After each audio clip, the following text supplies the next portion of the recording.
Assalamu alaikum. Жүзүм өстүрүү каналынын көрүүчүлөрү, жүзүм сүйүүчүлөр. Мына кыш кетип, жаз келди буюрса. Жаз жарыш, күз күрөш дегендей жазында жарыштар башталды. Бизде мына эми бир жумадан бери жакшы күн тийип, жерибиз да кургап, жакшы жылып келатат. Кудайым буюрса ошо боюнча жылуу болуп кетсе, анда бир 10 күндөн кийин примерно 10 күндөн кийин мына бул жерде көмүлүп жылуулап күзүндө жапкан жүзүмдөрүбүздү ачабыз буюрса. Же болбосо кичине салкыныраак болсо анда дагы күтүп туруп, апрелге жакын барып ачканыбыз жакшыраак. Күзүндө көмүлгөн боюнча жүзүмдөрүбүз жатат буюрса. Ачканда дагы бир тартып көрсөткөнгө аракет кылам буюрса. Анан сөзсүз түрдө мына жаз келди эми, сөзсүз түрдө огородду болобу, каякты, кайсы жерге эмне тигип атсаңар дагы планировка деген бар, пландоо. Сөзсүз түрдө ошол планировка кылып туруп анан тиккеле. Жүзүмдү да тигип атканда же болбосо любой бир бактарак тигип атканда эмне ниет менен тигесиңер? Өзүңөр жегенгеби же саткангабы? Эгерде сатканга тиге турган болсоңор, сатканга. Анда ошол кайсы жакка алып барып сатасыңар, ошол сата турган базарды карагыла. Ал базарда кандай мөмө жемиш жүзүмдөр, кандай сорттогулары жакшы өтөт, ошол сортторду тигип, ошолорду өстүргөнүңөр жакшыраак. Өзүңөр болсо өзүңөргө жаккан сортто жүзүмдөн же болбосо бактарактардан тиккениңер өзүңөр үчүн жакшы. Ал эми ошол кайсы сорт кандай жагарын, аны ошол жай мезгилинде жүзүмдөр бышып аткан учурда барып жеп көрүп, анан ошол жаккан, даамы жаккан, өңү эмнеси баары жаккан ошону жеп көрүп туруп, анан кийин ошондон заказ кылып койсоңор күзүндө көчөтүн чыгарып берет. Ошол кайсы бир питомник болсо дагы, же болбосо кимисинен барып көчөт ошо өстүрүп аткан багбандар болсо, ошолор менен кеңешип, ошолордон барып даамын жеп көрүп, анан алсаңар, бул эң жакшы. Адаспайсыңар. Андан сырткары обрезка боюнча мына буларга күзүндө обрезка болуп анан көмүлгөн. Азыр мен башка жакта дагы кышы менен обрезка болгон эмес. Алар мен жаңы эле 1-2 күн эле болду, обрезка кылып койдум. Азыр аларды да тартып силерге көрсөтөм. Бул жерде карасаңар, мына 2 эме турат. Мына бул бармак тушта турганы жашыл болуп турат. Жашыл болгону бул өлгөн жок, үшүк алган жок. Бул мөмө берет буюрса. Ал эми коричневый болуп калса же кургап калса, мына мунусуна кичине окшош келет. Эгерде ошо күрөң түстө болсо, ал өлгөн эме, ал өспөйт эч качан. Орусча айтканда бирөө живой, бирөө мертвый да. Ошон үчүн азыр обрезка кылып атканда учунан баштап кесип келесиңер да, качан жашылга жеткенде анан токтотосуңар. Негизи ошондой да. Анан өзүнүн дагы обрезканын да өзүнүн бир өзгөчөлүктөрү бар. Почкаларын санашат.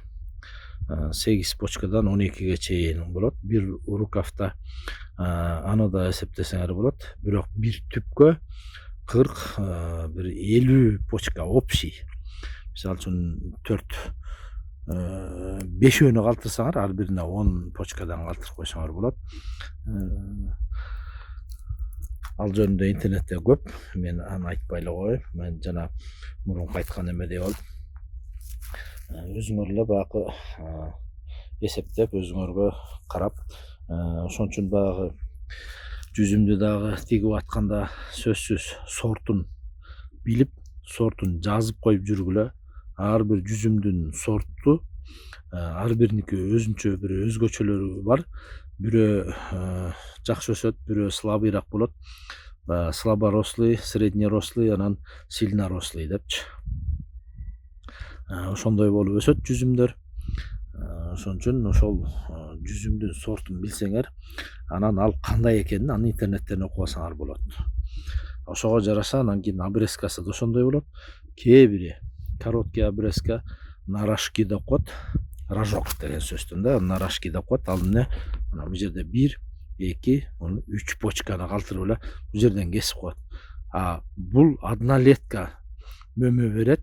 Бул двухлеткасы мөмө бербейт. Мына. Көрдүңөрбү? Жүзүмдүкү ушундай.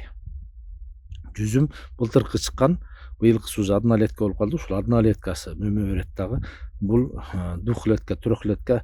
Бул жагын антип айтпайт негизи, многолетка деп коюшат орустар. Бул жагы мөмө бербейт. Анан эң жакшы эмеси обрезка кылып аткандагысы бул однолетка, двухлеткадан чыкса мөмө жакшы берет. Ал эми түп жагынан многолетка болуп калат. Түп жагы бир 7 жылдык, 6 жылдык, 10 жылдык болуп калса, түбүнөн чыкканы. Көбүнчөсү мөмө бербейт. Кээ бир сорттор мөмө берет. Кээ бир сорттор берет. Бирок бардыгы бере бербейт. Ошон үчүн обрезка кылганда сөзсүз рукав тап келесиңер дагы. Рукавдын башы 2 жылдык. Анан бул жагынан 8, 10, 12 почка кылып койсоңор мөмө берет однолетка. Анан кээ бир сорттор жана мен айткандай 3 почка кесип койсоңор, үчөөнөн чыккандан мөмө бере берет. Мисалы үчүн мен жакшы билгенден кадырянка сорту ошол 3 почка кессеңер да мөмө бере берет. Ал кадырянка сорту сильно рослый.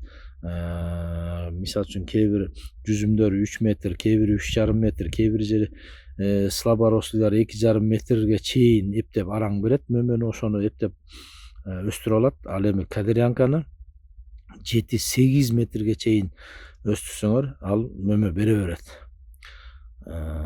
Мен бир ошону эметип атам. Эми кадырянкага окшош дагы башка сортто жүзүмдөр бар. Ошон үчүн мен айтканым, сортторун сөзсүз жаттап алгыла, анан бир жерге жазып койгула. Бул жүзүм баланча сорт, тиги жүзүм баланча сорт деп сөзсүз жазып коюп, ошо сортуна жараша обрезка кыласыңар, сортуна жараша анан кийин анын агротехникаларын кылсаңар, иншалла ошондо жакшы урожай аласыңар. Жана башында айткандай, жүзүмдү тиккенде же болбосо любой эле бактарак тигип атканда жакшылап пландап, эмне үчүн тигип атам, жегенгеби, саткангабы, же эмнеге деп аларды дагы ойлонуштуруп, ошого жараша анан кийин изилденип туруп, барып колдон келсе жеп көрүп, ушу жүзүм бышкан учурда, ошол ким көчөт саткан киши болсо, питомниктерден алгыла, сөзсүз, себеби адашпайсыңар. Ошол жерден жеп көрүп жайында, анан күзгүгө заказ кылсаңар күзүндө берет. Ошондо точно ошол сортту аласыңар. Эми кээ бир эле баягы адашып кетип эле берип койбосо, ошо питомниктегилер адашып кетип берсе дагы алар кайра алмаштырып беришет. Ал эми базардан алган көчөтүңөрдү бул жүзүм өзү 3 жылда мөмөгө кирет, 3 жылда кирет да мөмөгө. Кээ бирлери 2 жылда кирет, кээ бирлери 4 жылда кирет. Менде бир сорт бар эле, Нимранг деп, 4-4 жылы бирден берди, анан 5-жылы урожайга кирди ал. Ошондой да, эми элестеткиле ошончо 3 жыл, 4 жыл күтүп, анан сортуңар туура эмес болуп калса, жөн эле бир жапай жүзүмдү сатып ийсе базарда эмгегиңер талаа кетет. 2 жылдык, 3 жылдык, 4 жылдык. Ошон үчүн сөзсүз ошо ким жүзүм өстүрүп жана көчөтүн сатат, ошолорго барып ошолордон алгыла. Адашып калса кайра кийинки жылы алмаштырып берет. Чындыгында экинчи жылы туура өстүрсөңөр, туура өстүрүп, туура тигип, туура агротехникаларын баарын кылып өстүрсөңөр, экинчи жылы 1-2 жүзүм берет. Ос тийип, ошол сорт чыктыбы, чыккан жокпу деп көбүнчөсү берет, кээ бирлери бербейт. Жанагындай да, экинчи жылы. Анан 3-чү жылы уже полный урожайга кирет жүзүмдөр. Негизи ошондой. Көп суроолор келип калып атат, ошон үчүн буга да жооп берип кетейин дедим. Мынакей. Ошон үчүн однолетка берет, двухлеткадан чыкса мурунку жылдан. Анан бул кийинки жылы мына. Бул жерде эми мен муну жаш, муну мен кышы менен ушу бойдон таштап койгон элем. Бул Гаральд деп коет. Сверхранний сорт. Анан атайын таштагам. Экспериментальный эмне болот деп таштадым эле. Кудайга шүгүр, үшүк алган жок. Мына көрсөткөндөй жапжашыл болот, мына жубай. Ошондой кылсаңар болот. Күзүндө көмгөндө дагы экспериментальный кылып, мына бул жерден 2 рукав чыкты да, мына тиккенде эле 2 жакка тигесиңер. Мен мурунку видеолорумду карасаңар бар кандай кылып жүзүмдү тигүүдө. Мынакей. Бул жакка кетти, анан бул жакка кетти. Бул жакка кетти да, мынан экөөнү чыгаргам. Мынакей. Экөөнүн кайра бияка экөө кетти, бияка экөө кетти. Анан бу жакка экөө кетти. Мынакей. Көрдүңөрбү?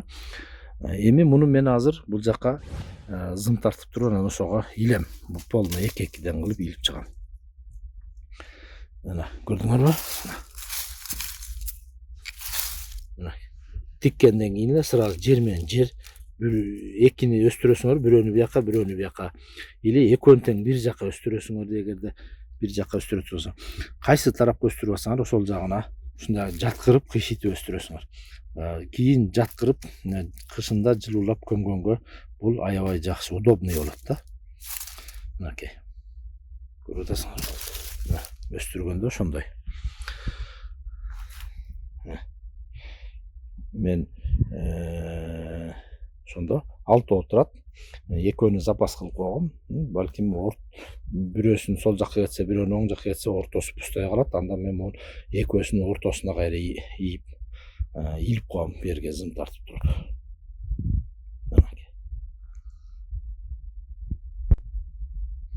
Мынакей бул сорт Памятья Негруля деп аталат. Интернеттен карап алсаңар болот. Памятья Негруля десеңер чыгат. Кандай сорт экенин, кандай экенин. Бул кара, кичине мындай тоголок эмес, кичине узунураак болуп турат. Жакшы сорт, мага жагат. Ошон үчүн муну өстүрүп атам. Анан муну мен кышында жылуулап жапкан эмесмин. Бул жерде ошол өскөн боюнча, кандай боюнча эле ошойдон калтыргам. Анан мына 2-3 күн болду. Обрезка кылып, анан илип койдум. Мынакей. Бул жактан экөөнү мынтип ийип келдик. Бул жерге чейин. Анан бияктан дагы ошол экөө чыккан ортосунан баштап, анан кийин мынакей бияка кетти. Жана тигил жакта дагы турат. Бул жерде бул сорт Страшенский деп аталат. Народный названиясы бычий глаз деп коет. Бычий глаз деген ошо Страшенский. Аябай жакшы сорт, мага аябай жагат. Ошон үчүн муну да жылуулап жапкан эмесмин. Мынакей. 2 штук эле мына горизонтально проводко байлайсыңар. Мына түбүнөн чыккан. Однолетка. Именно мына былтыркы чыккан однолеткаларды байлайсыңар. Мына обрезка кылганда көрүп атсаңыздар керек. Мына бул жерде мынтип суусу чыгып атат. Суу чыгып берет, мындан коркпогула. Кээ бирде сурап калышат, суусу чыгып атат деп эмне кылабыз деп. Эчтеке болбойт, суунун чыкканы наоборот жакшы, ошо тамыры жакшы иштеп атат дегенде сөз. Мисалы үчүн күзүндө кесилгендердин суусу чыгат, бирок аз-аздан чыгат, кээ бириники көп эле чыкпайт.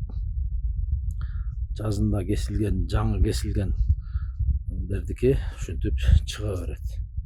Ошон үчүн буга көңүл бурбай эле бололу. Бул чыгып мына мынтип катып өзү токтоп калат. Анан мына обрезканын эмеси бул жерде көрүнүп эле турат. Мына бул жактан келет да, анан экөөнүн 2 штук бир-бирден кылып койгом. Ар ким ар кандай обрезка кылат. Самый главный мына 2 штук былтыркы өскөн. Дөн 2 штук. Бул буга эмесине жакыныраак рукава деп коет, орусча айтканда буягын рукава дейт. Тиягын болсо голова куста деп айтат. Бул рукава, анан буяга плодовый звено деп коет да. Интернеттен деле карап көрсөңүздөр болот. Мынакей. Обрезкасы ошо оңой эле. Буякта болгон эмненин баарын алып саласыңар дагы 2 эле штук. Кааласаңар бул бир бутактан эле 2ни калтырсаңар болот, же мындан 2ни, же болбосо экөөнү бир-бирден кылып. Самый главный муну 2ден кылганда муну усиленный звено деп коет да. 2ден калтырганда усиленный звено деп коет. Интернетте дагы обрезканын түрлөрү бар. Бул усиленный звено дегени жакшыраак.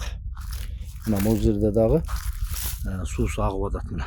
Мына суусу агып жака чейин кетип атат мына. Бул ага берет. Жана мен айткандай буга көп көңүл бурбайлап эле агып өзү токтоп калат. Усиленный звено дегенде жакшыраак. Мисалы үчүн мына бу жерде бир почка, бул жерде бир почка мынакей жакын болуп атат да. Мынакей.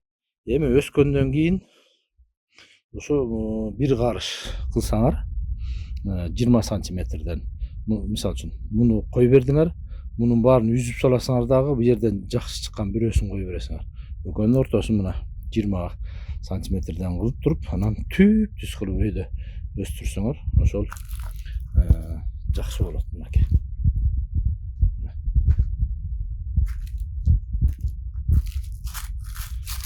Мына ушинтип эдет. Анан мындай провод менен мындай бош кылгыла, көрдүңөрбү? Мына бош. Себеп дегенде бул жер өскөндө мына мындай болуп, калың болуп өсөт дагы. Анан эгерде муну тыкыз байлап салсаңар, ал жер болсо муунуп калат. Бул жака жакшы питание өтпөй калат. Бул жагыңар кийин жараксыз болуп калат. Урожайыңар да слабый болуп калат. Ошон үчүн мындай кенен кылып байлагыла. Мына көрдүңөрбү? Бармак да кошо батып кетип атат.